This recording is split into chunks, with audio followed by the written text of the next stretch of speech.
Bismillahirrahmanirrahim. Innal hamdalillah nahmaduhu wa nasta'inuhu wa nastaghfiruh wa na'udzu billahi min shururi anfusina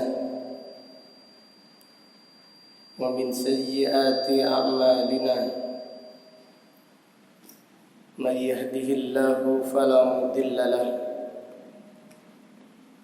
wa may yudlil fala hadiya lahu. Wa ashhadu an la ilaha illallah wahdahu la syarika lah. Wa ashhadu anna Muhammadan abduhu wa rasuluh. Amma ba'du fa inna asdaqal hadisi kitabullah. Wa khairal hadi hadi Muhammadin sallallahu alaihi wasallam. Wa syarrul umuri muhdatsatuha. Wa kullu muhdatsatin bid'ah. Wa kullu bid'atin dhalalah. Wa kullu dhalalatin finnar. Allahumma faqihna fid din. Allahumma inna nas'aluka ilman nafi'ah wa rizqan thayyiban wa amalan mutaqabbala. Allahumma inna na'udzubika min ilmin la yanfa' wa min qalbin la yakhsha' wa min nafsin la tashba' wa min da'watin la yustajabu laha. Alhamdulillah, pada pagi yang berbahagia ini, yaitu hari Sabtu tanggal 25 bulan Rabiul Akhir tahun 1444 Hijriah. Dengan izin Allah Ta'ala kita melanjutkan kembali kajian kitab ringkasan hadis-hadis yang diriwayatkan oleh Imam Muslim rahimahullah rahmatan wasi'ah.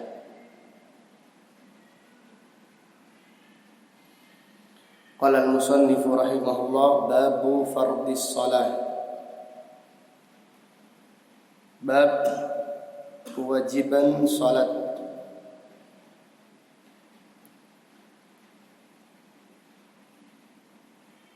Bab ini menjelaskan diwajibkannya salat 5 waktu dan bahwasannya salat 5 waktu salah satu dari rukun Islam. An Anas ibn Malik radhiyallahu anhu, dari Anas ibnu Malik radhiyallahu anhu, ia berkata, nuhina an nas'ala Rasulullah sallallahu alaihi wasallam an syai'in. Kami para sahabat dilarang bertanya kepada Rasulullah sallallahu alaihi wasallam. Artinya dilarang bertanya dengan pertanyaan yang tidak bermanfaat. Kami dilarang bertanya kepada Rasulullah sallallahu alaihi wasallam tentang sesuatu, yaitu sesuatu yang tidak bermanfaat. Adapun bertanya dengan pertanyaan yang bermanfaat itu diperintahkan oleh Allah dan juga Rasulullah sallallahu alaihi wasallam. Allah Ta'ala berfirman, fas'alu ahla dzikri in kuntum la ta'lamun. bertanyalah kepada ulama jika kalian tidak mengetahui. Kemudian lanjutan hadis. Fakana yu'jibuna an yaji'a ar-rajul min ahli al-badiyati al-aqil. Dan kami senang apabila datang seorang badui yang berakal. Jadi para sahabat itu senang kalau ada orang badui yang berakal bertanya kepada Rasulullah sallallahu alaihi wasallam. Karena para sahabat dilarang bertanya, yaitu pertanyaan yang tidak bermanfaat. Satu. Dan yang kedua, pertanyaan yang terlalu banyak. Lu bertanya dengan pertanyaan yang banyak. Ini dilarang oleh Rasulullah sallallahu alaihi wasallam. Jadi kalau ada orang badui yang berakal datang ke majelis Nabi sallallahu alaihi wasallam, para sahabat senang. Fayas'alahu wa nahnu nasma'. Badui tersebut bertanya kepada Nabi sallallahu alaihi wasallam dan kami para sahabat mendengarkan pertanyaannya. Faja'a rajulun min ahli al-badiyah. Pada suatu hari datang seorang badui. Faqala ya Muhammad, atana rasuluka faza'ama lana annaka taz'umu anna Allah arsalaka. Orang badui langsung bertanya, ya Muhammad. Kalau sahabat Nabi sallallahu alaihi wasallam tidak berani bertanya demikian. Mereka kalau bertanya yaitu memanggil ya Rasulullah, ya Nabi Allah. Karena yang datang ini orang badui, maka langsung menyebut namanya, ya Muhammad, telah datang utusanmu kepada kami. Ini utusan Nabi sallallahu alaihi wasallam yaitu para sahabat, para dai dari kalangan para sahabat. Faza'ama lana annaka taz'umu. Utusanmu menyampaikan kepada kami bahwasannya engkau mengaku kalau Allah mengutusmu sebagai Rasul. Ini orang badui ini klarifikasi, benar apa enggak? Tabayun. Jadi orang badui ini tabayun. Wahai Muhammad, utusanmu datang kepada kami, ngaku kalau kamu itu ngaku menjadi seorang Rasul utusan Allah. Qala sadaqa. Nabi sallallahu alaihi wasallam menjawab, iya benar, shadaqa. Yang disampaikan benar. Aku adalah Rasul utusan Allah. Qala, orang badui langsung ngetes Nabi sallallahu alaihi wasallam. Faman khalaqas samaa'a? Siapa yang menciptakan langit?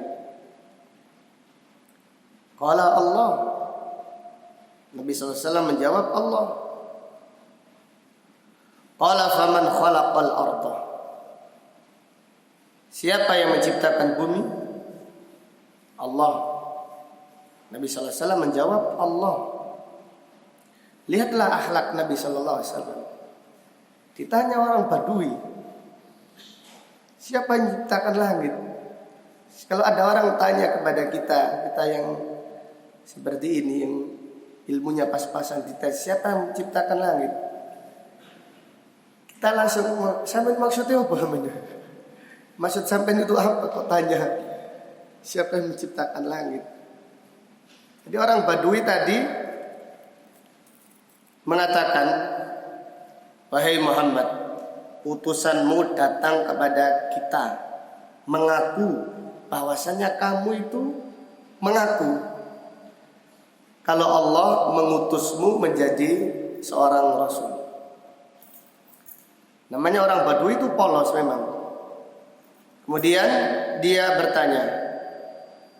Setelah bertanya demikian, Nabi SAW menjawab, iya benar. Yang disampaikan oleh utusanku itu benar. Qala faman khalaqas samaa'a. Siapa yang menciptakan langit? Nabi SAW menjawab, Allah. Qala faman khalaqal arda. Orang Badui bertanya lagi, siapa yang menciptakan bumi? Qala Allah. Qala faman nasaba hadhil jibal wa ja'ala fiha ma fiha. Siapakah yang menciptakan gunung-gunung ini? Dan siapakah yang menciptakan semua yang ada di bumi ini? Qala Allah. Nabi SAW menjawab Allah.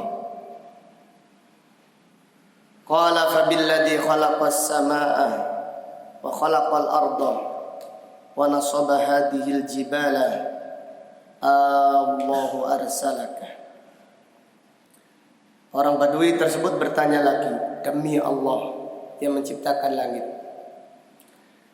dan yang menciptakan bumi dan menciptakan gunung-gunung, apakah benar Allah mengutusmu? Bertanya lagi, apakah benar Allah itu mengutusmu? Karena orang Badui yang jujur, yang tulus, yang polos, tidak mengira orang kalau disumpah menyebut nama Allah itu dusta. Tidak sampai, tidak terbayangkan. Karena kepolosannya, karena ketulusannya, dia mengingatkan Nabi SAW, siapa yang menciptakan langit? Siapa yang menciptakan bumi? Siapa yang menciptakan gunung-gunung? Nabi SAW menjawab, Allah. Orang Badui langsung bersumpah, demi Allah yang menciptakan langit dan menciptakan bumi, yang menciptakan gunung-gunung, Allahu arsalaka. Apakah benar Allah mengutusmu? Qala na'am. Nabi SAW mengatakan, iya, Allah yang mengutusku sebagai seorang nabi dan seorang rasul. Qala wa za'ama rasuluka anna alaina khamsa salawatin fi yaumina wa laylatina. Orang Badui tersebut bertanya lagi, dan utusanmu mengakui bahwasannya kita diwajibkan sholat 5 waktu sehari dan semalam. Qala shadaqa. Nabi SAW mengatakan benar. Utusanku yang disampaikan oleh utusanku itu benar. Kita diwajibkan salat 5 waktu sehari semalam. Qala fabilladhi arsalaka Allahu amaraka bihada. Orang Badui tersebut bertanya lagi, demi Allah yang mengutusmu, apakah Allah yang memerintahkan salat 5 waktu ini? Siapa yang memerintahkan ini? Benar enggak? Qala na'am. Nabi sallallahu alaihi wasallam menjawab, iya. Ini orang Badui ini, kalau tidak perintah Allah tidak mau dia. Orang Badui tapi punya prinsip, kalau bukan perintah Allah tidak mau melakukan, maka dia tabayun. Benar tidak? Allah yang memerintahkanmu salat di dalam 1 hari 1 malam 5 waktu. Nabi SAW menjawab dengan tenang, iya. Qala wa za'ama rasuluka anna alaina zakatan fi amwalina. Orang Badui tersebut berkata lagi, dan utusanmu mengaku bahwasannya kita ini wajib mengeluarkan zakat dari harta yang kita miliki. Qala shadaqah. Nabi SAW mengatakan benar yang dikatakan Rasul utusanku, yang dikatakan oleh utusanku. Qala fabilladzi arsalaka Allahu amaraka bihada.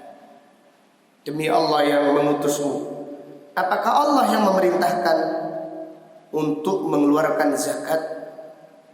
Qala na'am. Nabi SAW menjawab iya. Qala wa za'ama rasuluka anna alaina hajjal baiti man istata'a ilaihi sabila.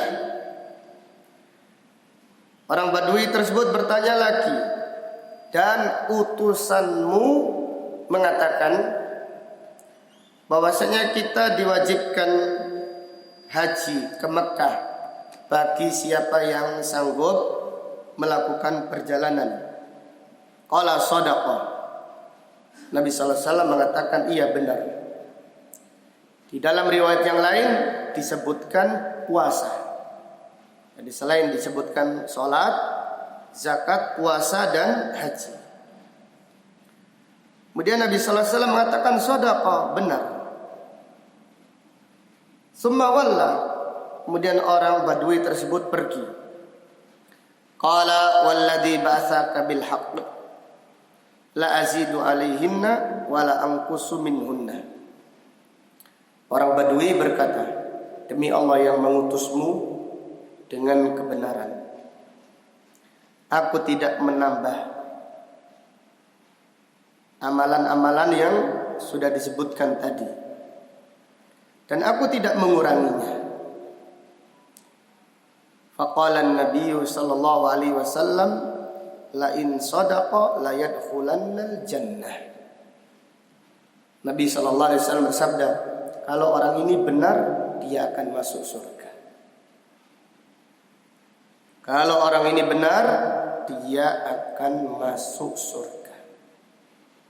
Dalam riwayat yang lain, Nabi SAW bersabda, man arada an yanzura ila rajulin min ahlil jannah falyanzur ila hada.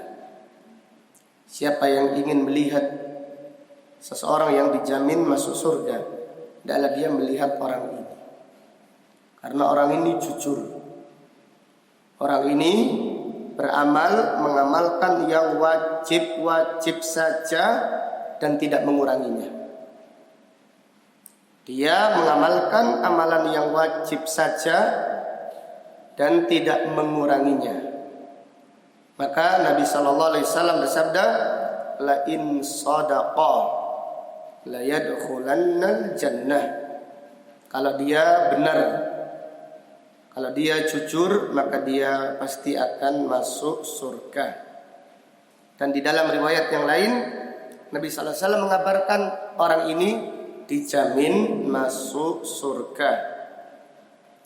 Dari hadis ini terdapat pelajaran dan faedah yang bisa diambil.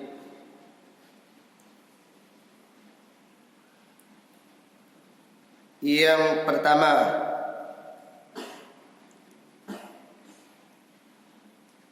larangan bertanya dengan pertanyaan yang tidak bermanfaat. Larangan bertanya dengan pertanyaan yang tidak bermanfaat. Contohnya apa? Pertanyaan yang tidak bermanfaat.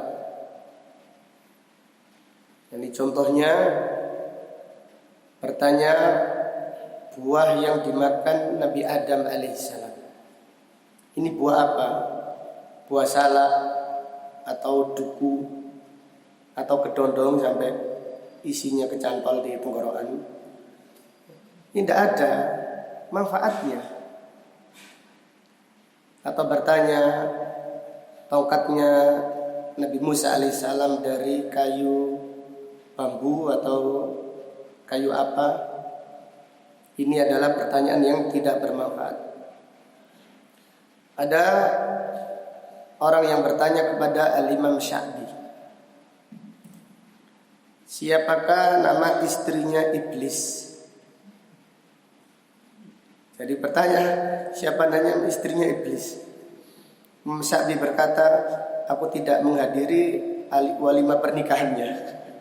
Aku tidak hadir pesta pernikahannya. Walau aku takon saya. Aku tidak hadir acara pernikahannya. Ini pertanyaan yang tidak bermanfaat. Di antara pertanyaan yang tidak bermanfaat yaitu bertanya tentang bagaimana sifat Allah. Ini tidak boleh, ini pertanyaan yang bid'ah. Kita wajib mengimani sifat Allah, lafadznya dan maknanya. Lalu bertanya bagaimananya itu tidak boleh. Imam Malik ditanya, kaifa istawa? Ditanya oleh seseorang, wahai Imam, Allah bersemayam di atas arsy, bagaimana bersemayamnya? Maka Imam Malik menundukkan kepalanya. Kemudian beliau mengangkat kepalanya, marah. Dan Imam Malik mengucapkan kaidah. Dan kaidah ini dipakai untuk semua sifat Allah. Imam Malik berkata, al-istiwa'u ma'lum. Allah bersemayam itu diketahui maknanya. Wal kaifu majhul. Dan bertanya dan bagaimananya tidak diketahui. Wal imanu bihi wajib. Mengimani sifat Allah hukumnya apa? Wajib. Wasu'alu anhu bid'ah. Dan bertanya bagaimana sifatnya Allah itu pertanyaan yang bid'ah. Jadi semua sifat Allah terapkan kaidah Imam Malik ini. Contohnya tangan. Kita mengatakan al-yadu ma'lum. Tangan diketahui. Allah memiliki sifat tangan. Tangan ya artinya apa? Tangan. Kemudian wal kaifu majhul. Bagaimananya kita tidak tahu. Wal imanu bihi wajib. Mengimaninya hukumnya apa? Wajib. Was-su'alu anhu bid'ah. Bertanya bagaimana tangannya Allah adalah pertanyaan yang apa? Bid'ah. Ini pertanyaan yang dilarang. Karena kita tidak tahu. Jangankan tentang sifat Allah, yang ada pada diri kita itu tidak tahu. Tentang ruh, Allah Ta'ala berfirman, wa yas'alunaka anir ruh. Mereka bertanya kepadamu tentang ruh. Katakan ruh itu rahasia Allah. Qulir ruh min amri rabbi wa ma utitum minal ilmi illa qalila. Dan kalian tidak diberi oleh Allah ilmu kecuali apa?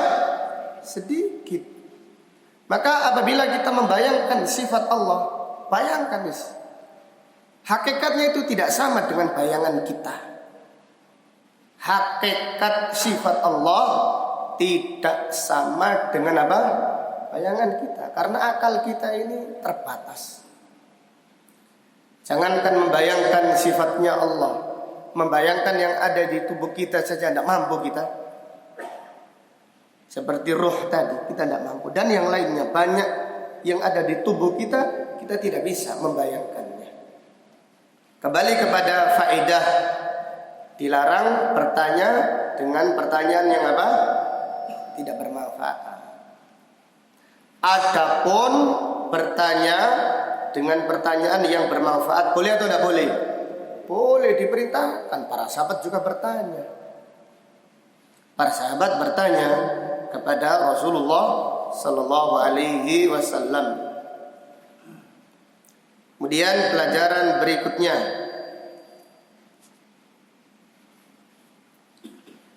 fihi ar-rihlah fi talabil ilm, melakukan perjalanan untuk menuntut ilmu. Melakukan perjalanan untuk menuntut ilmu.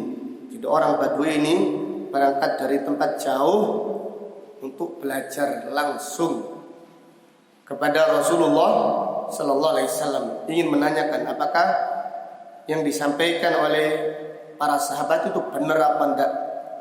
Langsung orang Badui rihlah, melakukan perjalanan untuk belajar, untuk menuntut ilmu langsung kepada Rasulullah Sallallahu Alaihi Wasallam. Kemudian pelajaran berikutnya, fihi bayanu husni khuluqin Nabi Sallallahu Alaihi Wasallam, keterangan tentang mulianya akhlak Rasulullah Sallallahu Alaihi Wasallam. Jadi keterangan tentang mulianya akhlak Rasulullah Sallallahu Alaihi Wasallam. Beliau dipanggil namanya, tidak dipanggil yaitu gelarnya, tidak marah. Kemudian ditanya dengan pertanyaan yang berulang-ulang. Nabi Sallallahu Alaihi Wasallam sabar menjawab pertanyaan Badui tersebut. Ini menunjukkan betapa mulianya akhlak Rasulullah Sallallahu Alaihi Wasallam. Kemudian pelajaran berikutnya, fihi ar-rifqu bil awam, lemah lembut kepada orang awam. Lemah lembut kepada orang awam. Jadi perlakuan Rasulullah Sallallahu Alaihi Wasallam terhadap sahabat-sahabat yang dekat tidak sama dengan orang-orang awam. Adapun sahabat yang dekat kadang dimotivasi, disayangi, kadang-kadang dimarahi. Karena Nabi Sallallahu Alaihi Wasallam itu mendidik. Nabi Sallallahu Alaihi Wasallam mendidik sahabat-sahabat terdekatnya. Jadi karena mendidik, mengajari, kemudian memotivasi, mengajak berjuang, kemudian memarahi, menegur, itu metode dakwahnya Rasulullah Sallallahu Alaihi Wasallam. Bukan setelah mengajar selesai, sudah tidak. Beliau mendidik, menegur. Ada sahabat yang keliru, ditegur langsung oleh Rasulullah Sallallahu Alaihi Wasallam. Kemudian pelajaran berikutnya,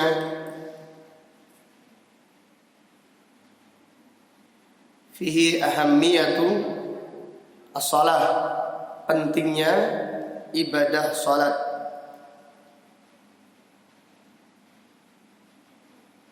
Jadi salat adalah kewajiban yang pertama setelah syahadat. Maka disebutkan pada hadis ini tentang wajibnya salat 5 waktu di dalam 1 hari dan 1 malam. Kemudian pelajaran berikutnya, fihi adaul wajibat min ghairin naqs sababu dukhulil jannah, melaksanakan kewajiban tanpa mengurangi adalah sebab masuk surga.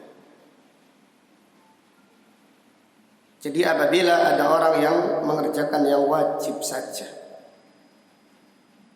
tidak menambahkan amalan-amalan yang sunnah, maka dia pasti masuk surga. Pasti masuk surga. Dengan syarat apa? Tidak mengurangi.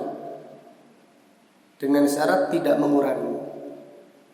Dan mengurangi itu bukan menggugurkan kewajibannya ya. Mengurangi itu bisa jadi mengurangi keikhlasannya, tumakninanya, kekhusyuannya. Maka siapa yang menjaga yang wajib secara sempurna, tidak menambah dengan amalan-amalan yang sunnah, dia pasti masuk surga. Karena Nabi SAW bersabda pada hadis ini, la in sadaqa la yadkhulannal jannah. Kalau orang tersebut jujur, maka dia akan masuk surga. Dan setelah itu Nabi SAW mendapatkan wahyu dari Allah bahwasanya orang ini jujur. Dan orang yang disebutkan pada hadis ini dijamin masuk surga. Kemudian pertanyaan, apakah dari hadis ini berarti orang itu tidak perlu mengamalkan amalan sunnah? Bukan tidak perlu. Karena yang sunnah ini menutup kekurangan yang apa? Yang wajib. Dari lafaz hadis, kalau dia benar, kalau dia jujur, artinya tidak mengurangi yang wajib, maka dia masuk surga.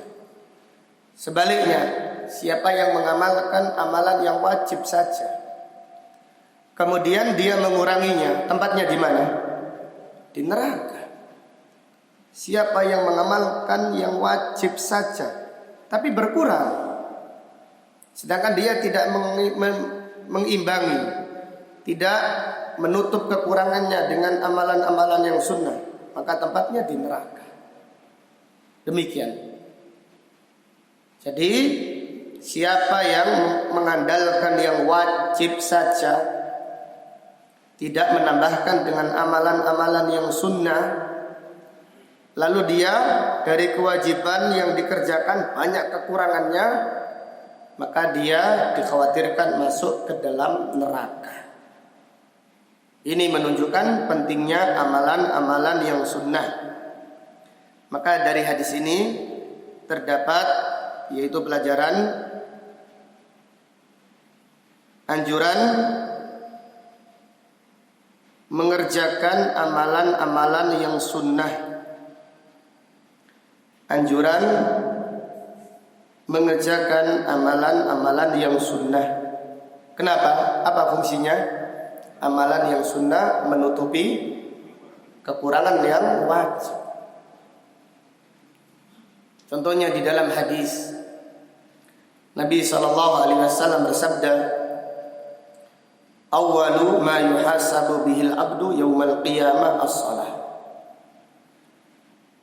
Amal seorang hamba yang paling pertama dihisab oleh Allah adalah salatnya. Fa in salahat salaha sairu amali. Jika salatnya bagus, maka amal yang lain akan bagus. Wa in naqasat.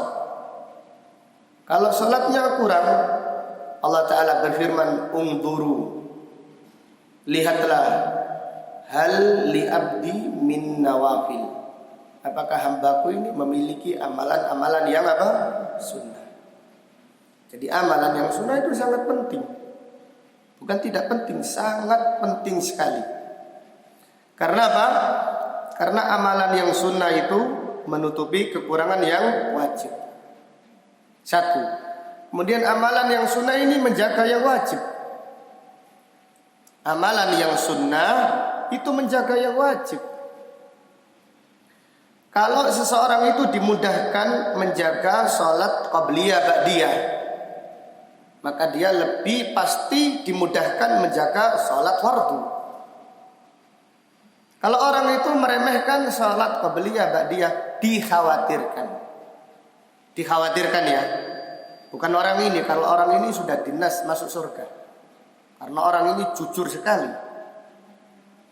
Ini orang yang ada pada hadis ini jujur sekali. Dan kejujurannya direkomendasikan Rasulullah Sallallahu Alaihi Wasallam. Jadi Nabi SAW sudah mentazkiyah orang ini menjadi penghuni surga. Adapun kita ini, lihat bagaimana kita melaksanakan yang fardu. Maka apabila seseorang itu meremehkan yang sunnah, dikhawatirkan meremehkan yang apa? Yang wajib. Jadi yang sunnah itu menutupi kekurangan yang wajib, kurang ditutupi. Kemudian yang sunnah itu membentengi yang wajib. Jadi kalau ada orang menjaga puasa sunnah, apalagi yang wajib. Kalau ada orang menjaga sholat nawafil, apalagi sholat yang fardu. Itu maksudnya. Bukan sunnah penting, wajib tidak penting, enggak.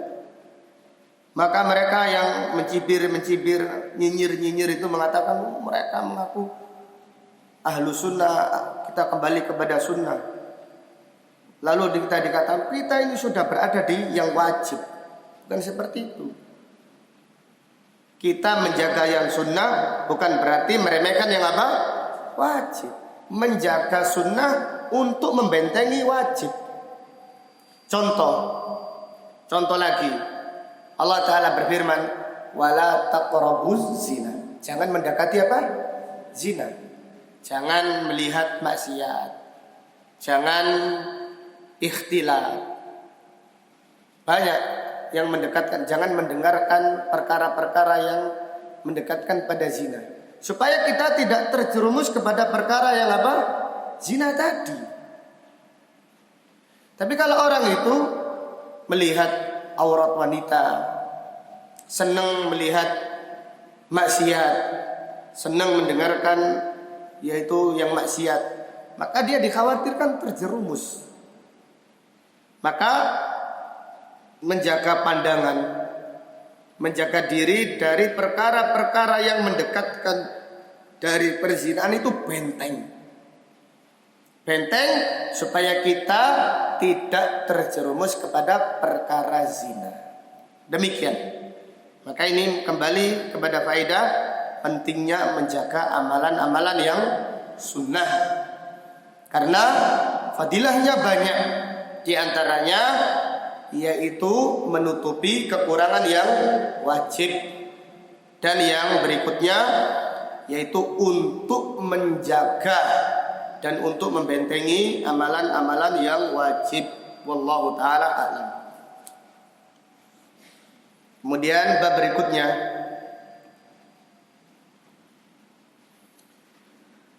babun fardus salati rakaataini. Bab diwajibkannya salat 2 rakaat.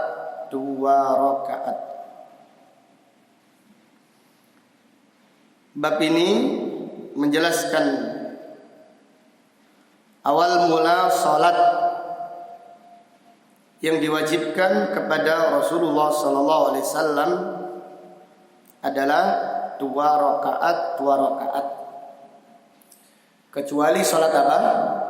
Maghrib. Salat maghrib langsung diwajibkan 3 rakaat. Jadi awal mula salat diwajibkan kepada Rasulullah sallallahu alaihi wasallam itu 2 rakaat. Salat zuhur dulu itu 2 rakaat. Salat asar 2 rakaat. Salat maghrib berapa? 3. Salat maghrib tetap 3 rakaat. Salat isya 2 rakaat. Kemudian salat subuh 2 rakaat. An Aisyah radhiyallahu anha anna salata awwala ma furidat rak'atain fa uqirrat salatus safar wa utimmat salatul hadar. Qala Zuhri qultu li Urwa ma balu Aisyah tutimmu fis safar. Qala innaha ta'awwalat kama ta'awwala Utsman. Aisyah radhiyallahu anha berkata bahwasannya salat awal mula diwajibkannya adalah 2 rakaat. Fa uqirrat salatus safar. Kemudian ditetapkan 2 rakaat ketika safar. Jadi kalau kita sholat 2 rakaat ketika safar, kita ini tidak mengurangi sebenarnya. Tetapi kita itu sama dengan awal mula diwajibkannya sholat, yaitu 2 rakaat. Jadi Aisyah mengatakan orang kalau safar sholat duhur qashar itu sebenarnya tidak mengurangi. Ya, kalau sekarang dikatakan mengurangi, tetapi yang dikerjakan itu sama dengan awal mula kewajiban sholat duhur, yaitu berapa? 2 rakaat. Maka orang yang ketika safar tetap disyariatkan sholat 2 rakaat sama dengan awal mula diwajibkannya sholat. Wa utimmat sholatul hadar. Adapun sholat ketika mukim menjadi sempurna, yaitu 4 rakaat. Qala Zuhri, Imam Zuhri berkata, qultu li Urwah, aku bertanya kepada Urwah, ma balu Aisyah tutimmu fis safar. Kenapa Aisyah ketika safar kok tidak sholat 2 rakaat, malah sholat 4 rakaat? Qala innaha ta'awwalat kama ta'awwala Utsman. Aisyah ini mentakwil seperti yang dilakukan Utsman. Jadi Aisyah radhiyallahu anha berijtihad. Aisyah mengatakan musafir itu lebih utama qashar kalau sholat sendiri atau sholat bersama rombongan musafir. Kenapa? Aisyah mengatakan karena awal mula diwajibkannya sholat itu 2 rakaat. Kemudian ketika safar hukum tetap berlaku, itu sholat 2 rakaat. Baru ketika mukim ditambahkan menjadi apa? 4 rakaat. Maka musafir lebih utama sholat 2 rakaat. Itu sholat yang 4 rakaat bagi musafir lebih utama 2 rakaat. Bagi siapa? Bagi musafir yang sholat sendiri atau sholat berjamaah dengan rombongan apa? Musafir. Kalau musafir sholat bersama imam yang mukim, maka musafir sholatnya mengikuti sholat imam yang apa? Mukim. Kemudian Al-Imam Zuhri bertanya kepada Urwah, kenapa Aisyah kok ketika safar tidak sholat 2 rakaat, kok malah dia sholat 4 rakaat? Urwah mengatakan Aisyah berijtihad seperti ijtihadnya Utsman. Aisyah berijtihad seperti ijtihadnya Utsman. Kemudian kenapa Utsman sholat ketika safar kok tidak 2 rakaat? Disebutkan oleh Al-Imam Bukhari, di dalam riwayat disebutkan bahwasanya Utsman awal mulanya itu sholat 2 rakaat kalau musafir di Mina, yaitu ketika safar haji. Utsman bin Affan sholat duhur 2 rakaat, sholat asar 2 rakaat, sholat isya berapa? 2 rakaat. Kalau maghrib berapa? 3, tetap maghrib. Tetapi setelah itu disampaikan kepada Utsman bahwasanya orang-orang yang baru saja masuk Islam, setelah sholat di belakangnya Utsman, mereka pulang dari haji di kampung halamannya tetap sholat 2 rakaat. Sholat duhur ya 2 rakaat, sholat asar juga 2 rakaat. Ketika ditegur mereka mengatakan, "Enggak, ini yang saya lihat dari Utsman. Sholat duhur itu 2 rakaat bukan 4." Utsman itu sahabat Rasulullah Sallallahu Alaihi Wasallam. Maka setelah itu Utsman berijtihad karena banyak orang-orang yang masuk Islam atau baru masuk Islam yang melaksanakan ibadah haji. Maka Utsman ketika di Mina sholat 4 rakaat. Abdullah bin Mas'ud itu mengingkari dengan keras, sebagaimana yang diriwayatkan Imam Bukhari. Abdullah bin Mas'ud berkata, "Inna lillahi wa inna ilaihi raji'un." Istarjid. Ini musibah ini. Sunnah Rasulullah SAW kok ditinggalkan. Tetapi Abdullah bin Mas'ud sholat di belakang Utsman ya sama 4 rakaat. Tidak membelot, tidak memberontak. Ketika ditanya, wahai Abdullah bin Mas'ud, engkau mengatakan demikian. Tetapi engkau sholat di belakangnya Utsman. Abdullah bin Mas'ud berkata, al-khilafu syarr. Menyelisihi pemimpin itu keburukan. Dan qashar itu tidak wajib. Kalau sekiranya qashar itu wajib, maka tidak mungkin Utsman qashar. Enggak mungkin Utsman meninggalkan apa? Qashar. Enggak mungkin Aisyah ini berijtihad. Tidak mungkin Abdullah bin Mas'ud salat di belakangnya Utsman. Qashar itu lebih utama. Bagi siapa tadi? Bagi siapa? Bagi musafir. Namun tidak wajib. Bagi musafir yang sholat sendiri atau dengan rombongan musafir lebih utama qashar. Tetapi kalau mereka sholat di belakang imam yang mukim, sholatnya seperti sholat orang-orang yang apa? Mukim. Kemudian qashar itu tidak wajib. Tidak wajib, maka Aisyah berijtihad seperti Utsman. Karena Aisyah ini didatangi orang banyak di musim haji. Dan dikhawatirkan seperti yang terjadi pada Utsman. Maka Urwa mengatakan Aisyah itu berijtihad. Seperti ijtihadnya apa? Utsman ibn Affan radhiyallahu taala anha wa an jami'is sahabah. Dari hadis ini terdapat pelajaran yang bisa diambil. Yang pertama, awal mula diwajibkannya sholat adalah 2 rakaat kecuali maghrib. Awal mula diwajibkannya sholat adalah 2 rakaat kecuali maghrib.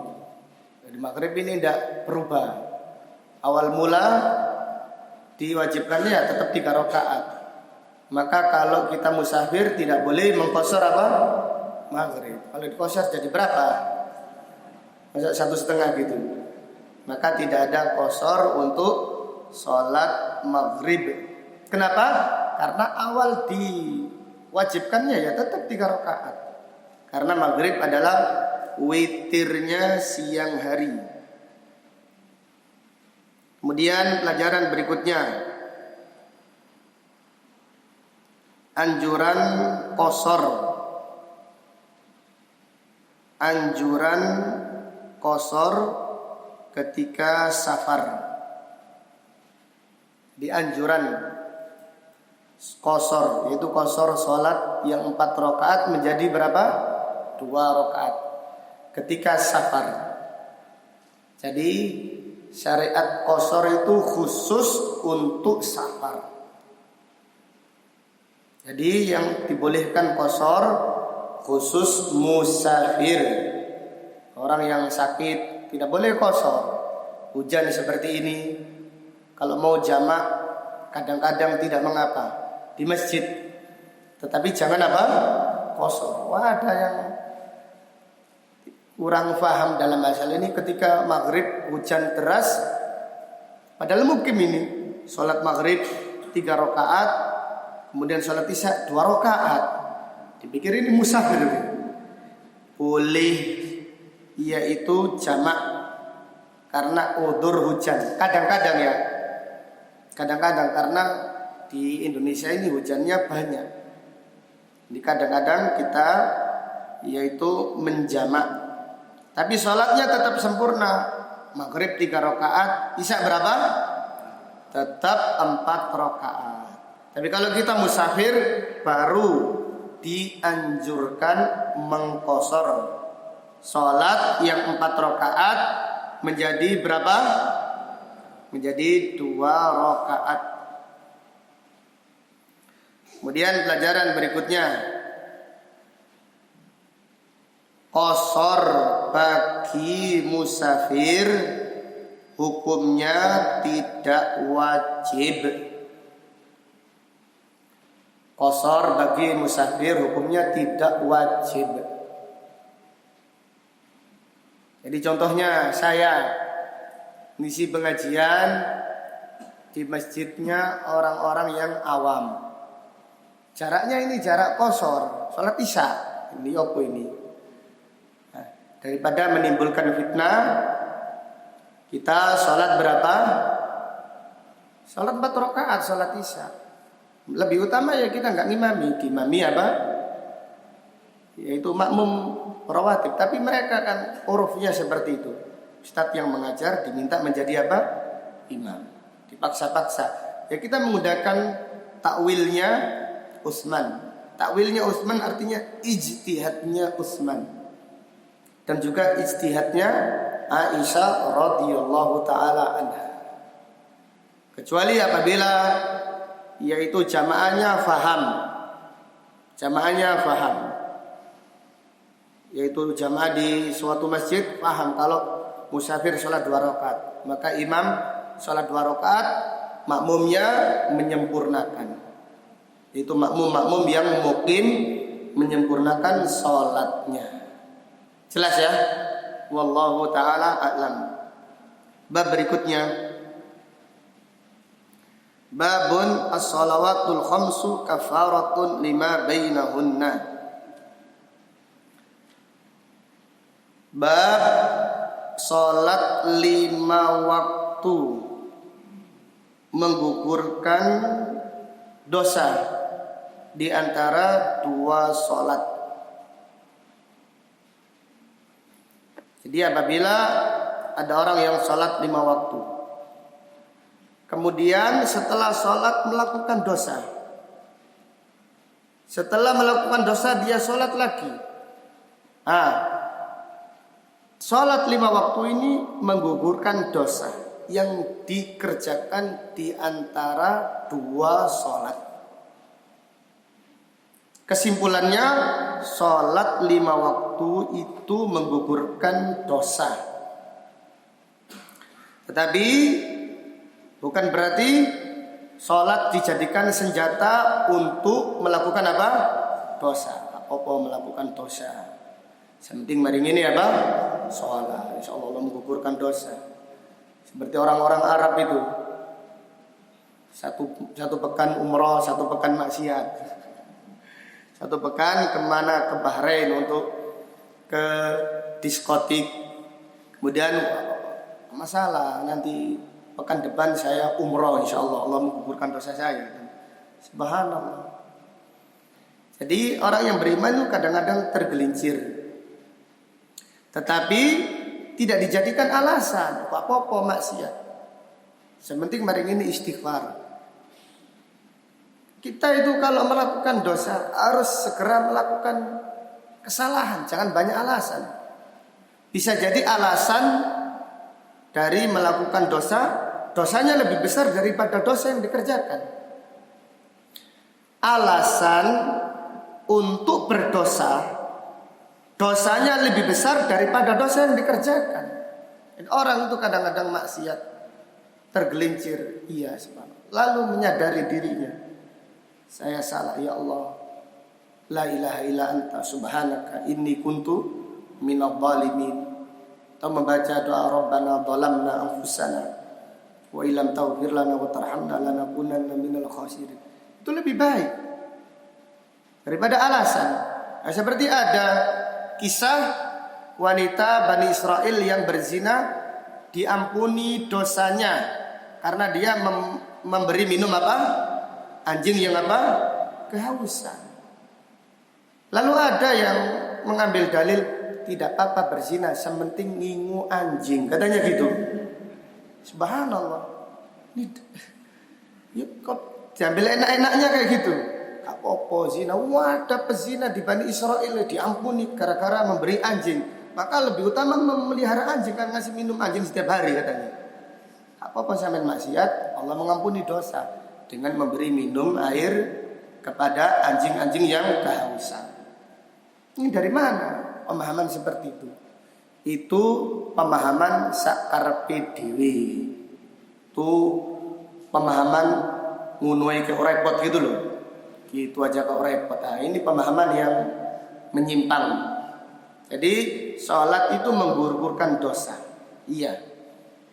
Tetapi bukan berarti sholat itu setelah sholat kita dianjurkan untuk apa? Berdosa. Apa berdosa untuk sholat menggugurkan dosa? Bukan seperti itu. Ini untuk menjelaskan bahwasanya kita itu walaupun menjaga diri, kadang-kadang terpeleset. Kalau kita sudah terjatuh, hendaklah menyesali perbuatan kita dan kerjakan sholat yang bagus, karena sholat yang bagus akan menghapus dosa. Itu sholat yang tumak nina, sholat yang khusyuk, sholat yang ingat dosa, ingat kematian, menyesali dosanya. Allah, saya kebanyakan. Nah, baru sholat itu menggugurkan dosa. Demikian, adapun sholat yang lalai tidak menggugurkan apa-apa. Sholat yang lalai tidak menggugurkan dosa. Kita baca hadisnya.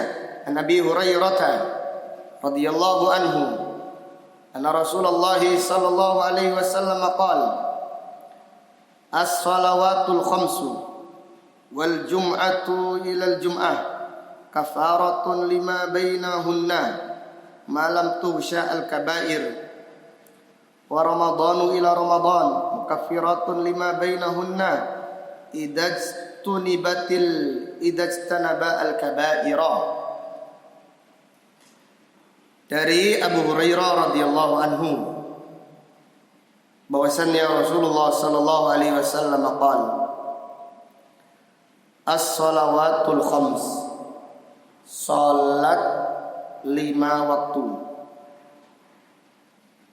wal jum'ah ila jum'ah, Jumat yang satu ke Jumat yang lainnya, kafaratun lima bainahunna, menggugurkan dosa di antara, yaitu sholat-sholat yang dikerjakan tadi. Malam tuhsya al-kabair, apabila seorang tidak melakukan dosa besar. Wa ramadhanu ila ramadhana, Ramadan yang satu ke Ramadan yang berikutnya. Mukaffiratun lima bainahunna, menggugurkan dosa antara keduanya. Idajtanabal kaba'irah, jika seorang meninggalkan dosa besar.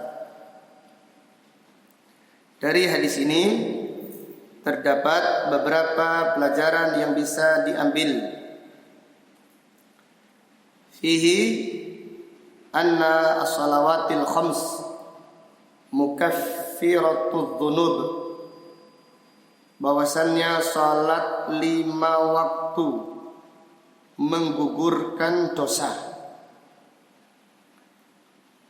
Bahwasannya salat 5 waktu menggugurkan dosa.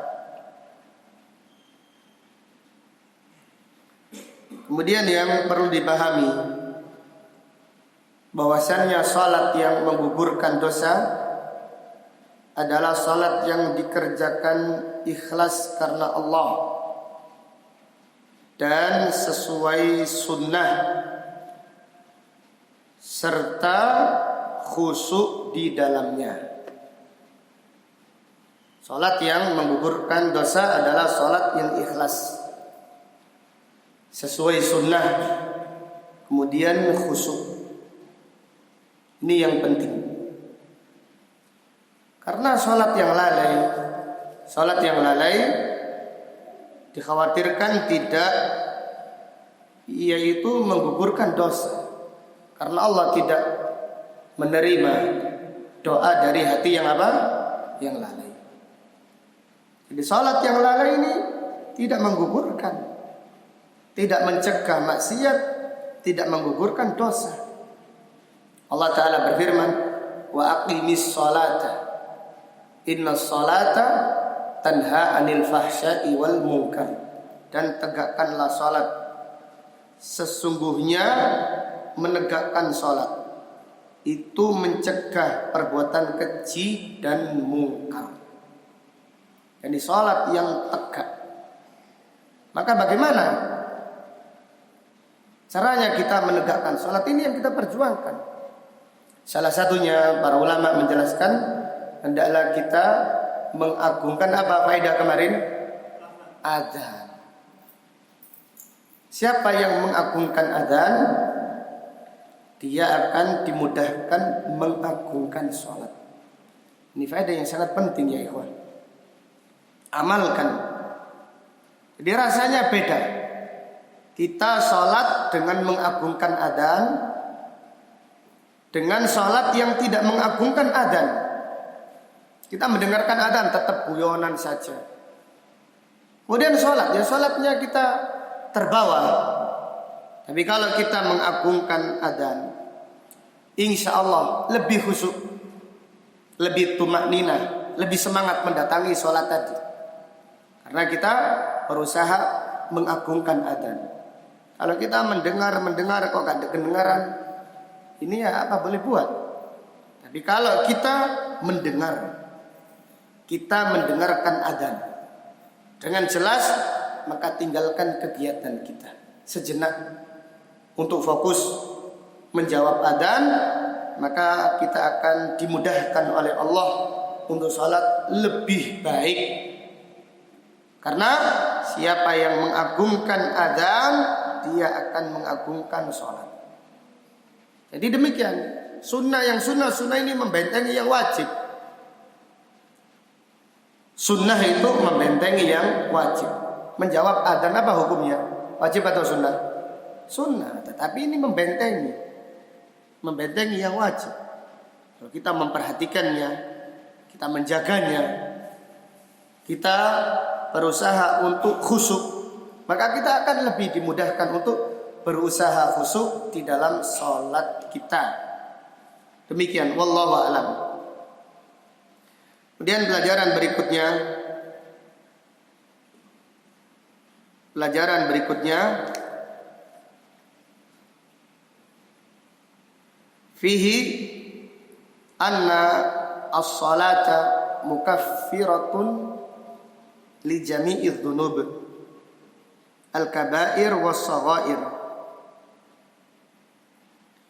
Bahwasannya salat menghapus semua dosa, baik dosa besar ataupun dosa kecil.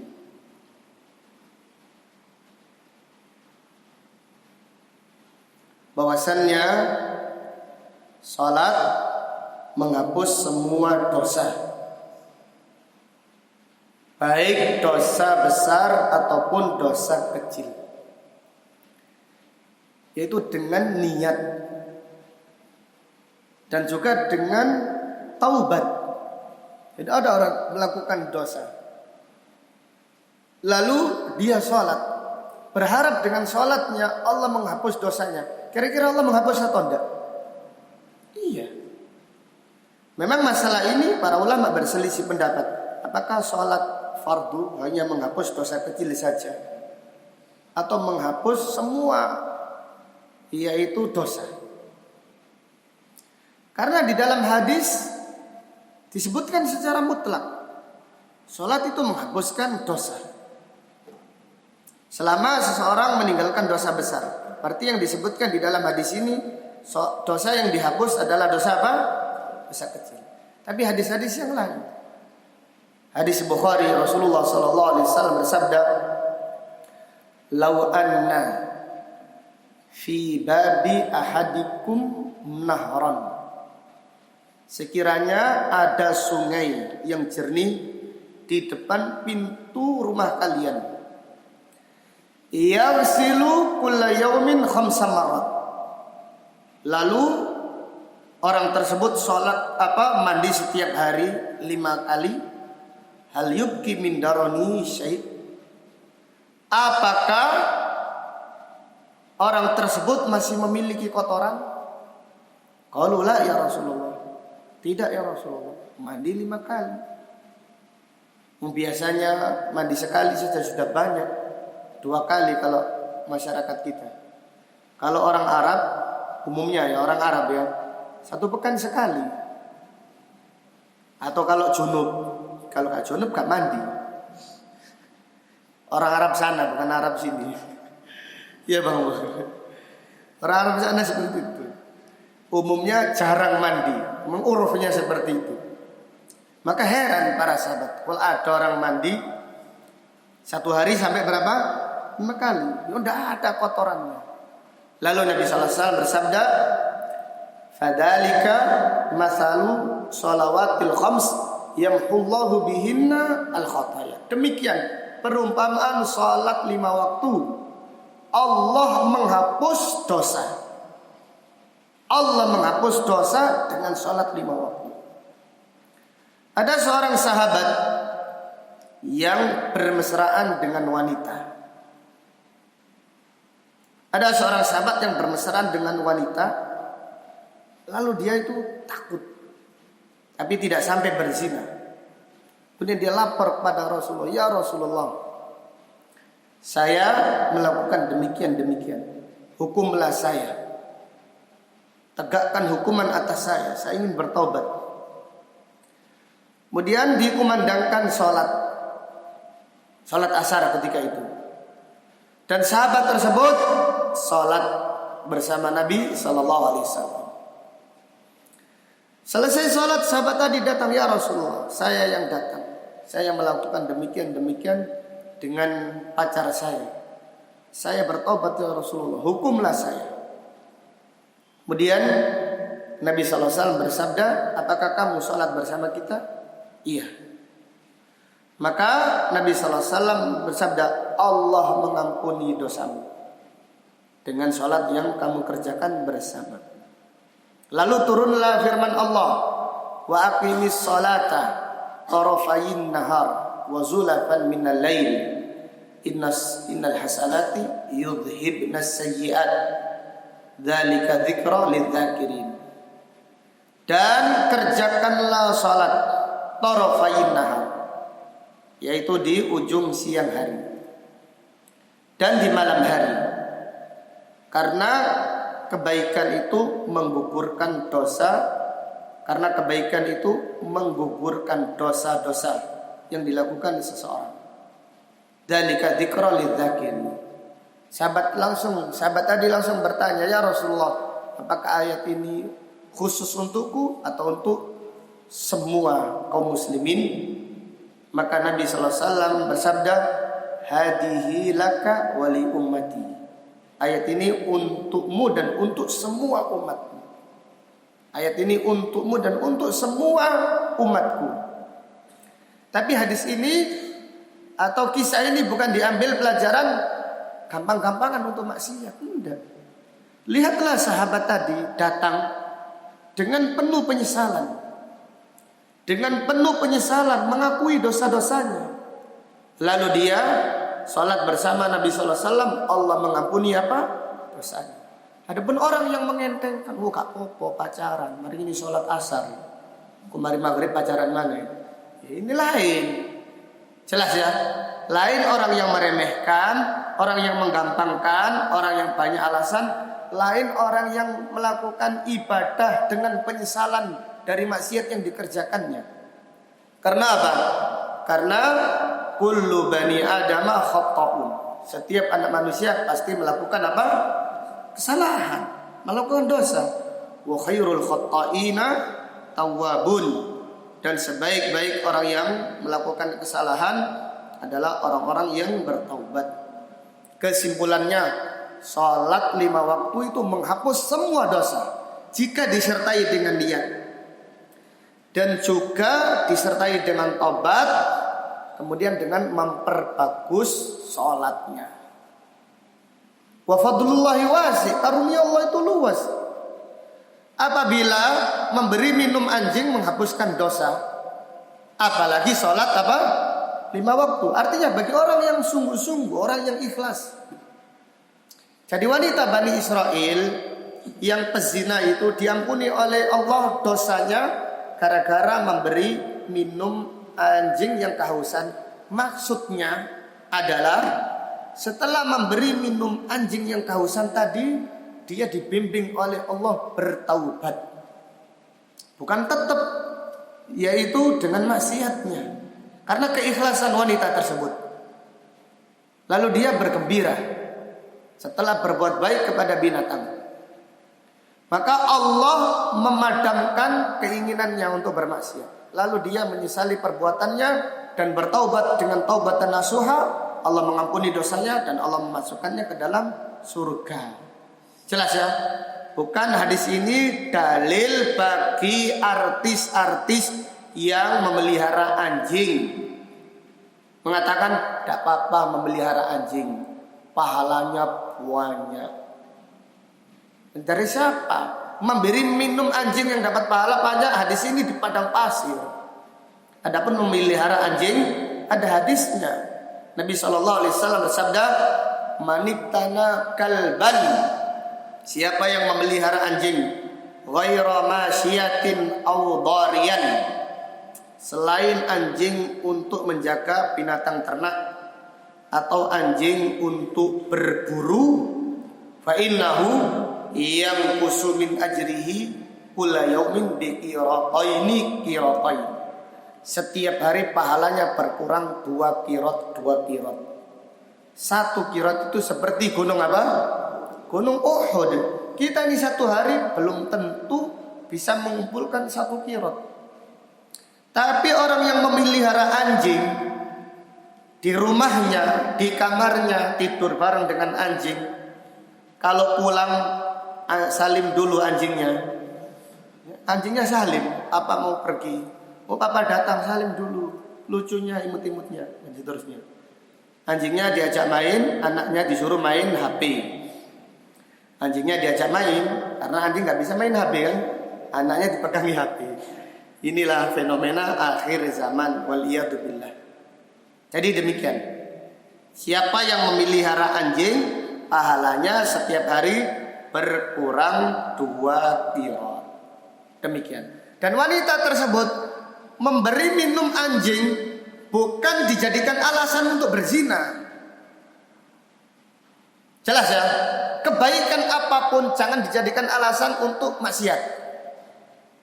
Karena percuma kebaikan kita. Jangan mengatakan enggak apa-apa maksiat, sepenting saya berbuat baik. Jangan seperti itu. Ngakui saja. Saya telah salah, ya Allah ampunkanlah dosa saya. Seperti itu. Kemudian sholat 5 waktu, sholat diperbaiki, diniatkan. Semoga sholat kita menggugurkan apa? Dosa kita. Adapun maksiat itu diampuni oleh Allah dengan syarat apabila kita itu mengaku salah. Orang yang enggak mengaku salah, bagaimana diampuni oleh Allah? Orang yang tidak mengaku salah, tidak menyesali perbuatannya, bagaimana kesalahannya diampuni oleh Allah Subhanahu wa taala. Wallahu taala a'lam bishawab. Sampai di sini pengajian kita pagi hari ini. Insyaallah akan kita lanjutkan pada kajian yang akan datang. Barangkali ada pertanyaan, saya persilahkan. Tafadhol barakallahu fikum. Ya Bang Mo, silahkan.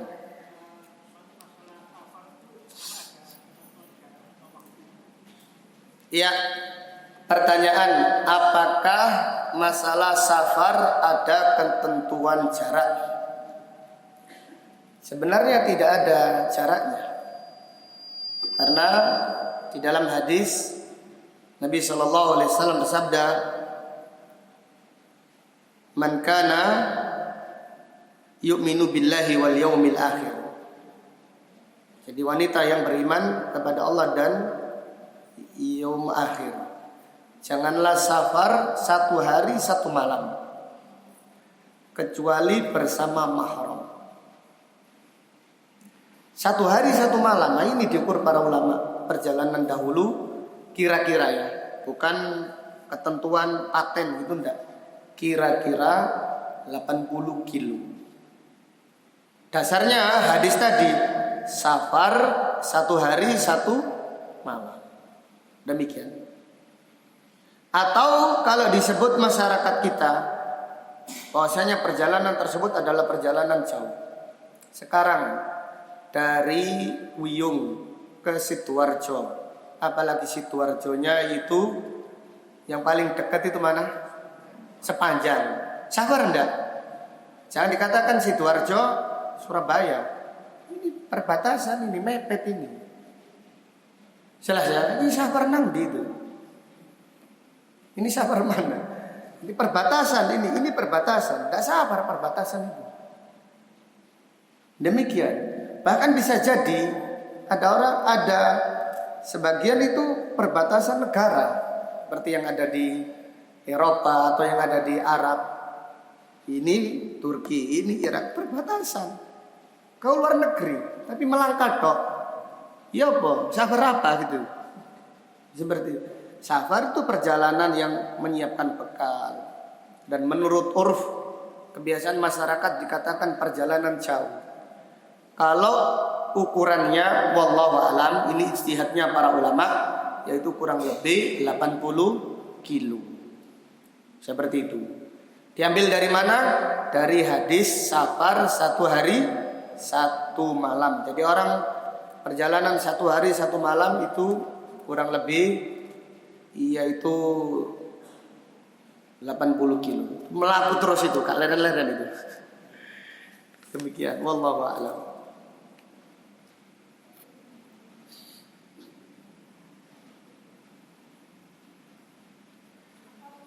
Ya.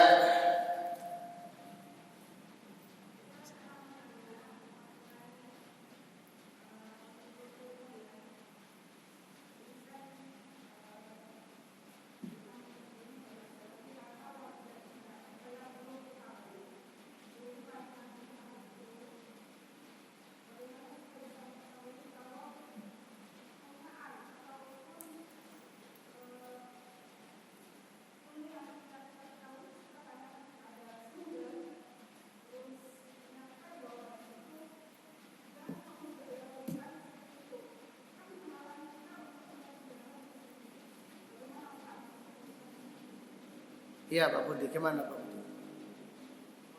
Iya Pak, pertanyaan itu. Hah? Iya, masa bertanya apa?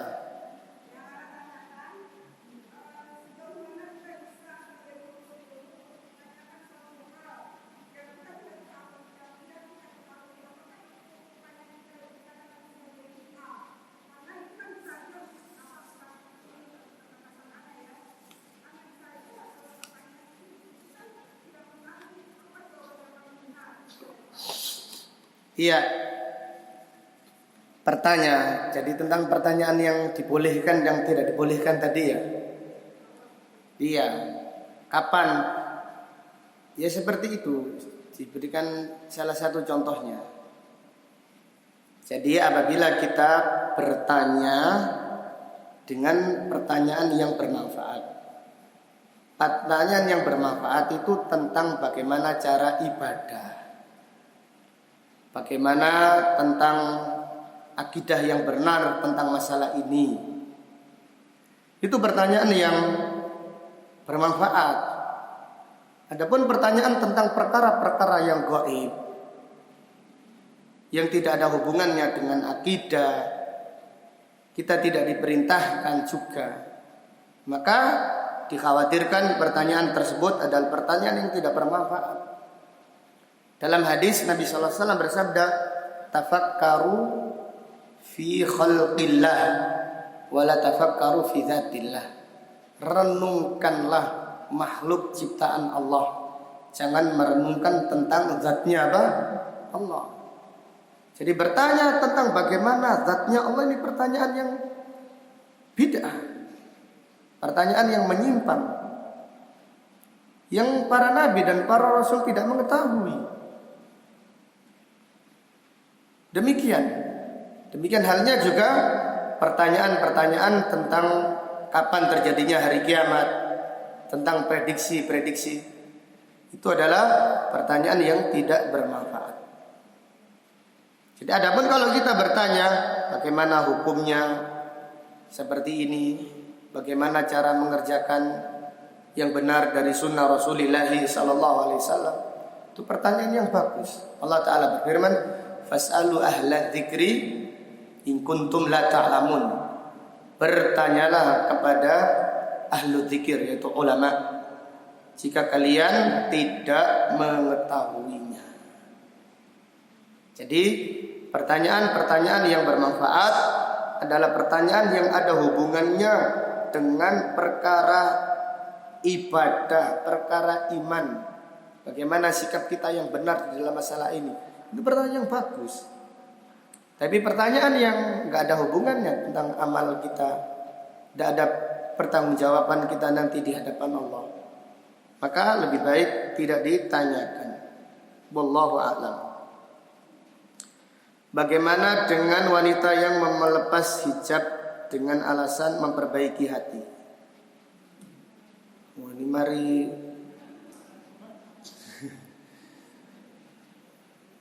melepas hijab dengan memperbaiki hati.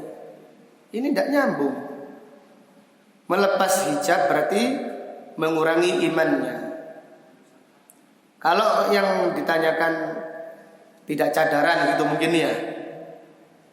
Mungkin kalau ditanyakan jilbab, maksudnya gak jilbaban. Nah, ini dosa besar.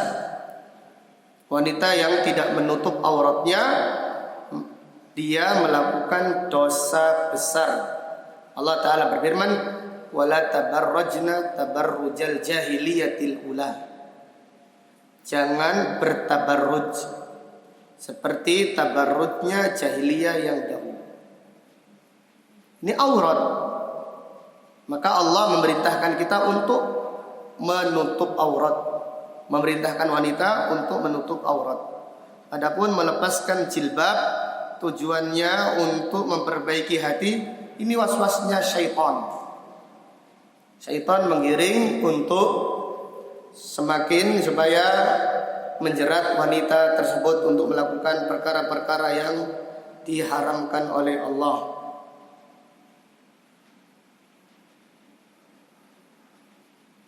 Ya, jadi bagaimana caranya? Ya, perbaiki hati dengan kembali ke jalan yang benar, dengan sholat, dengan bertaubat kepada Allah, dengan beristighfar. Demikian, bukan memperbaiki hati malah dengan meninggalkan apa? Jilbab. Bagaimana hukum wanita yang memuji korban pemerkosaan? Kok memuji? Apakah dia dihukumi sebagai wanita yang bagaimana wanita yang korban pemerkosaan? Apakah ia dihukumi sebagai wanita pezina? Sedangkan dia melakukannya dengan dipaksa atau terpaksa. Jadi wanita yang diperkosa tidak dihukumi dengan berzina. Bagaimana dia dihukumi dengan berzina? Jadi wanita yang diperkosa tidak dihukumi dengan wanita yang berzina. Maka wanita yang tertimpa musibah tersebut ditenangkan, dikuatkan mentalnya, dan dia tidak dihitung dengan hukum berzina di dalam Islam. Karena perzinaan itu bagi mau sama apa? Mau, sedang Quran, sedangkan terpaksa. Orang yang terpaksa mengucapkan ucapan kufur saja tidak mengapa. Dipaksa mengucapkan ucapan kufur. Kalau tidak mengucapkan ucapan kufur dibunuh. Nabi SAW mengizinkan Ammar ibnu Yasir mengucapkan ucapan kufur karena dipaksa dibunuh. Allah Ta'ala berfirman dalam hal ini, man kafara billah min ba'di imanihi illa man ukriha wa qalbuhu mutmainnun bil iman. Walakin man syaraha bil kufri sadran fa alaihim ghadabun minallah wa lahu adzabun adzim. Siapa yang kufur kepada Allah setelah imannya, kecuali bagi yang terpaksa, dipaksa, sedangkan hatinya tumakninah dengan iman, orang ini tidak apa-apa. Ammar bin Yasir disuruh pakai baju yang dibakar, panas. Kalau memakainya baju besi tersebut bisa matang dia. Maka Ammar tidak kuat. Lalu Ammar diperintahkan mengatakan beriman kepada Lata dan Uzza. Ammar mengatakan demikian. Ammar diperintahkan mencela Nabi sallallahu alaihi wasallam. Ammar mencela Rasulullah sallallahu alaihi wasallam. Para sahabat gelisah ketika itu. Ammar murtad, Ammar murtad. Kemudian Ammar ibnu Yasir bertemu Rasulullah sallallahu alaihi wasallam. Kemudian Nabi sallallahu alaihi wasallam bertanya, "Wahai Ammar, bagaimana dengan hatimu?" Ammar berkata, "Ya Rasulullah, tidak bertambah di dalam hatiku ini kecuali tambah iman." Nabi SAW berkata, "Kalau mereka memaksa seperti itu, besok lakukan seperti yang kamu lakukan kemarin. Kalau mereka memaksamu lagi, lakukan seperti yang kamu lakukan kemarin." Jelas ya? Jadi orang yang terpaksa tidak dihukumi, dan dia tidak berdosa di sisi Allah Subhanahu wa ta'ala. Wallahu ta'ala a'lam. Jadi apabila wanita ada yang demikian, hendaklah dikuatkan mentalnya. Kemudian masalahnya ini dipaksa oleh siapa gitu loh. Dipaksa oleh pacarnya. Ini dipaksa oleh pacarnya, itu tanda petik yang banyak itu. Nggak dipaksa kok pacarnya, nggak dipaksa itu namanya melaku barang terus kamu dipaksa. Jadi kita perlu hati-hati di akhir zaman. Anak kita jangan boleh pacaran, karena pacaran hari ini namanya pacaran yaitu zina. A'udzubillah. Bagaimana hukum adzan bagi bayi dan jenazah? Adapun adzan bagi jenazah tidak ada dalilnya. Adapun adzan untuk bayi ini khilaf. Kalau adzan untuk jenazah sepakat, tidak ada dalilnya. Dalil kias, kias ibadat tidak boleh diambil dari kias. Adzan bagi jenazah, adzan bagi jamaah haji, ada enggak jamaah haji diantarkan dengan adzan? Iya. Benar enggak? Hah? Iya, enggak ada. Adapun bagi bayi ada khilaf. Namun hadisnya dhaif. Maka lebih utama bayi yang lahir didoakan, ditahnik, dikasih apa? Kurma yang dikunyah dikasihkan kepada bayi yang baru lahir. Adapun diadani lebih utama dihindari, karena hadis yang ada adalah hadis yang dhaif. Wallahu a'lam. Berapa lama seorang musafir boleh mengqashar salatnya? Jawabannya selama dia safar. Selama dia safar tidak niat mukim. Contohnya musafir safar untuk berdagang, tidak tahu sampai selesai bulannya kapan. Selama dia safar 1 bulan, 1 pekan, selama itu dikatakan musafir. Rasulullah SAW di Tabuk 19 hari.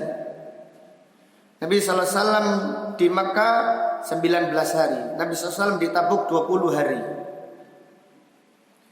Beliau Fathu Makkah kalau melaksanakan ibadah haji wada, sekitar 10 hari di Makkah.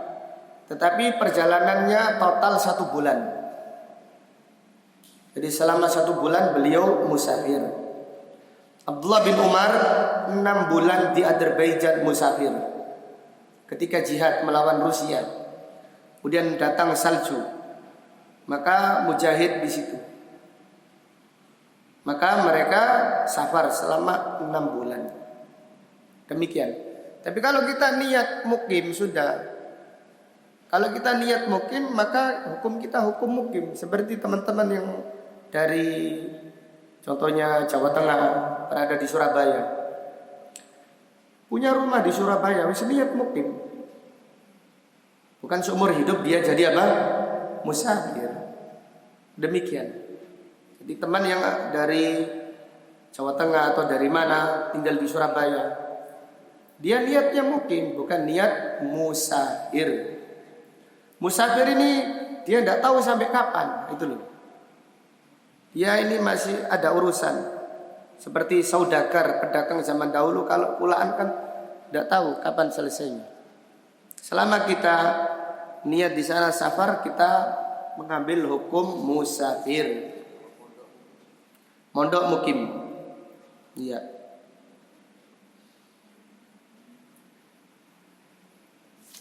Ini pertanyaan untuk mertua tiri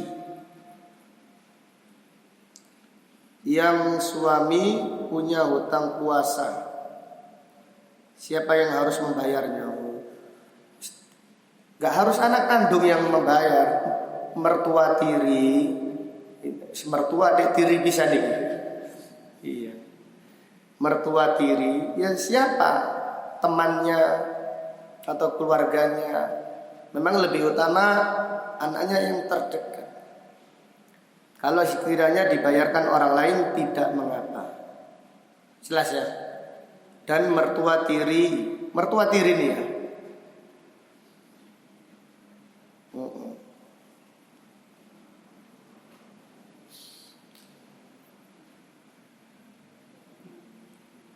Jadi ala kulli hal tidak mengapa seseorang yaitu membayarkan puasa untuk orang lain, insya Allah tidak mengapa.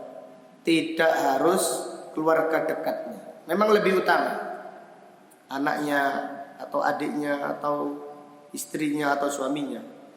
Tapi kalau tidak ada yang membayarkan, dibayarkan oleh sahabatnya, insya Allah tidak mengapa. Wallahu a'lam. Ya.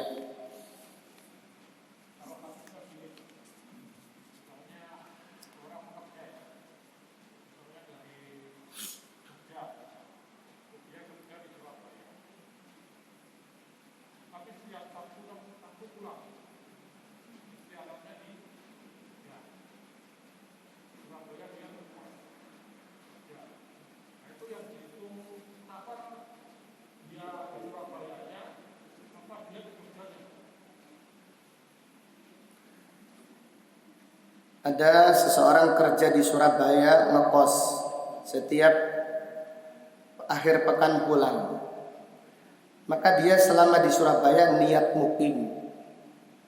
Dia kalau di rumahnya pulang mukim juga. Dihitung safar di perjalanannya.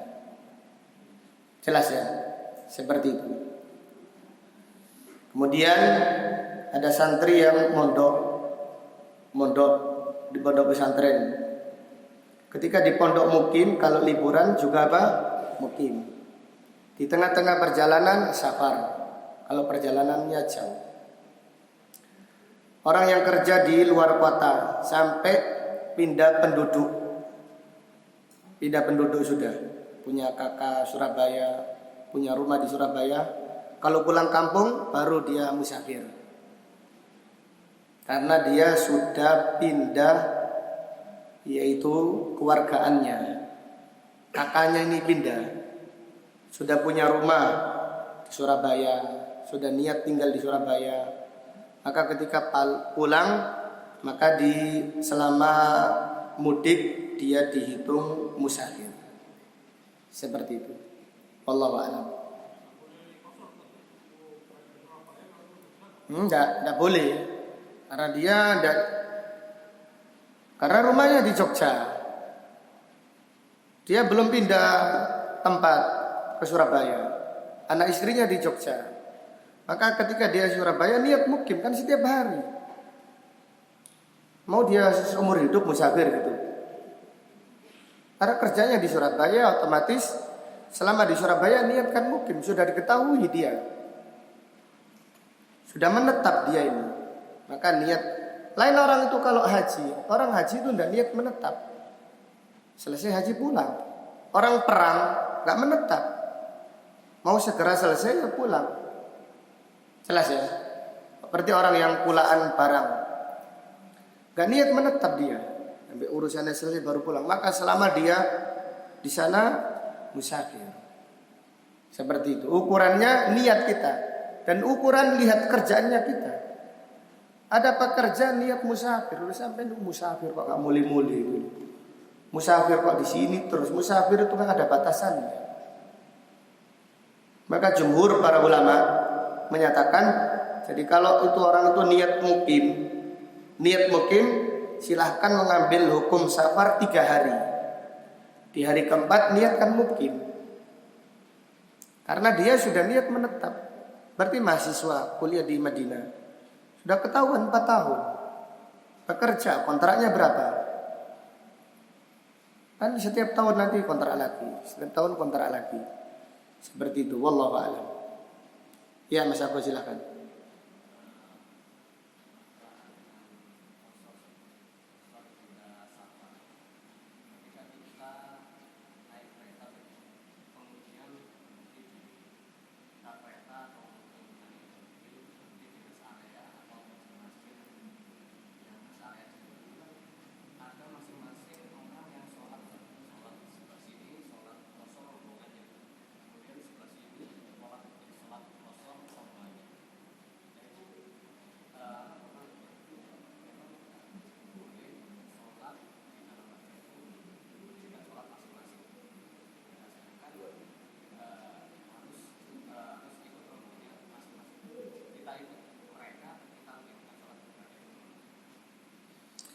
Iya.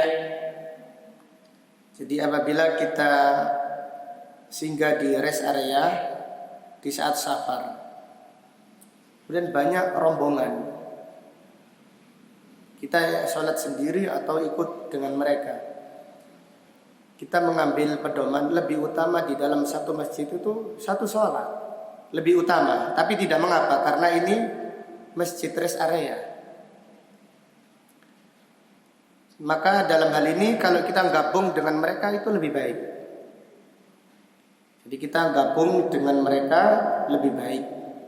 Tapi kalau kita, karena kita ini rombongan banyak, kita sholat sendiri tidak mengapa. Jelas ya? Kita sholat sendiri insya Allah tidak mengapa.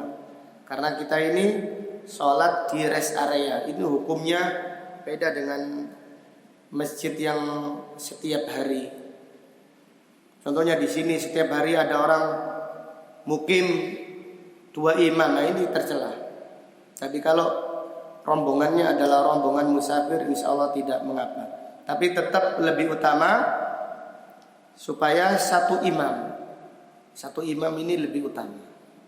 Demikian, wallahu a'lam. Tapi kalau terjadi seperti itu, insya Allah tidak masalah mengambil hukum musafir. Wallahu a'lam. Silakan Bang Rodi.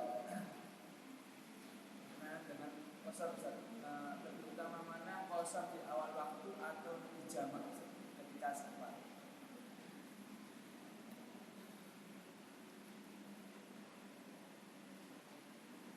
Pertanyaannya apa ini? Jadi sampean sholat duhur sama asar, lebih utama masing-masing sholat sendiri-sendiri di waktunya. Iya, maksudnya kayak qashar waktu sholat duhur, ada sholat duhur dulu tapi qashar waktu safar. Iya. Waktu sholat Asar.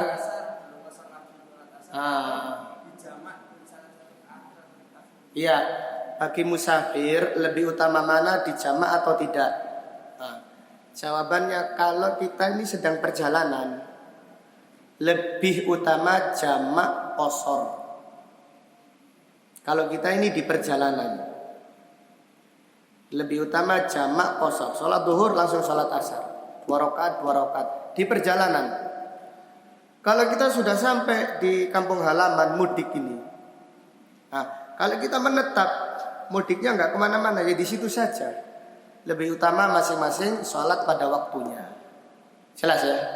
Contohnya Nabi SAW di musim haji, Di Mina tanggal 8 hari Tarwiyah beliau sholat duhur 2 rakaat di waktu duhur. Dia sholat asar 2 rakaat di waktu asar. Sholat maghrib berapa? Berapa rakaat? 3 rakaat di waktu maghrib. Sholat isya 2 rakaat di waktu isya. Sholat subuh 2 rakaat di waktu subuh. Ini tanggal 8 di Mina. Tapi lain di hari Tarwiyah, hari Arafah. Nabi SAW di Arafah sholat duhur langsung sholat asar. Di Arafah jamak takdim qasar. Di Muzdalifah itu malam hari sholat maghrib isya jamak takhir qasar. Apa bedanya? Karena di Mina Nabi SAW menetap. Di Arafah beliau dari Mina ke Arafah, dari Arafah ke Muzdalifah. Dari Muzdalifah nanti setelah subuh ke Mina lagi. Maka itu ukuran kalau kita safar menetap. Karena kita mudik.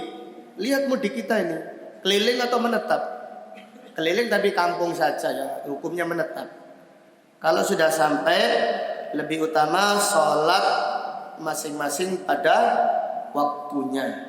Tapi kalau di perjalanan, kalau di perjalanan ini kita dikasih keringanan untuk qasar.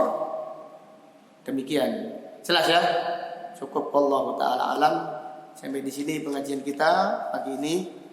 Insyaallah akan kita lanjutkan pada pengajian yang akan datang. Wallahu taala a'lam bishawab. Allahumma qsim lana min khasyiatika ma tahulu bihi bainana wa baina ma'asik. Wa min ta'atika ma tuballighuna bihi jannatak. Wa min al-yaqini ma tuhawwinu bihi 'alaina masa'ibad dunya. Allahumma matti'na bi asma'ina wa absarina wa quwwatina ma ahyaytana. Waj'alhu al-waritha minna. Waj'al tha'rana 'ala man dhalamana wansurna 'ala man adana. Wa la taj'al musibatana fi dinina. Wa la taj'alid dunya akbara hammina wa la mablagha ilmina. Wa la tusallit 'alaina man la yarhamuna. Subhanaka Allahumma wa bihamdika asyhadu an la ilaha illa anta astaghfiruka wa atubu ilaik. Wa sallallahu ala nabiyyina Muhammad wa ala alihi wa sahbihi wa sallama tasliman katsira. Walhamdulillahi rabbil alamin. Assalamualaikum warahmatullahi wabarakatuh.